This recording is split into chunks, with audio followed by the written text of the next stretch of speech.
Now, the daughter of a Pakistani Christian woman who was acquitted of blasphemy after spending 8 years on death row has appealed for her mother to be given political asylum in the West. Asia Bibi was freed from prison by Pakistan's Supreme Court earlier this month, but remains in hiding in her home country where threats against her life continue.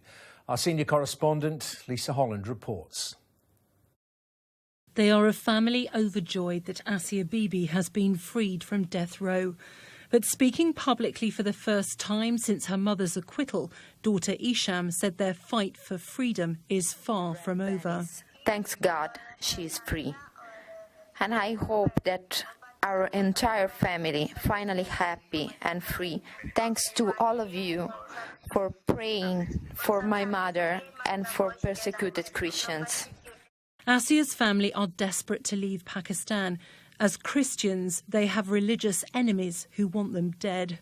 They can't stay in one location, and they've had reports of people, mullahs, extremists, basically going from house to house in their neighbourhood with pictures of the family members, saying to people, have you seen these people?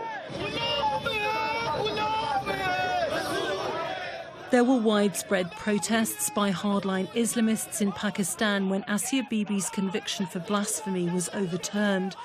Hiding from the protesters, Asia and her family are at a safe house in Pakistan, from where they have appealed for international asylum, though Britain has been accused of failing to step up to help them. I also have received an email from a secretary of an all-parliamentary party group which suggested that attacks on embassies was a real and present danger, and this is one of the pressing reasons why Britain was failing to offer asylum.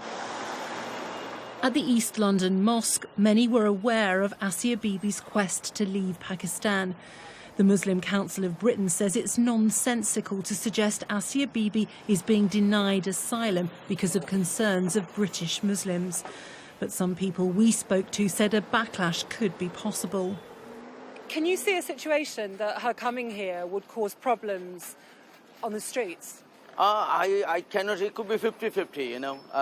There are some people who might not say anything, and there are some people, they may think that this is not right too. There shouldn't be any protests. There's other ways of making a statement. You don't need to make a protest about it. Do you think there is a hardcore element who might decide to take to the streets because they were following what happened in Pakistan? Those are people with no real education on how, if you're following the true Islam, this is not how you deal with these situations. Canada, Holland and Italy are believed to be in discussion to offer Asia asylum, but she is still to get the permission of the Pakistani government to leave her country of birth. Lisa Holland, Sky News.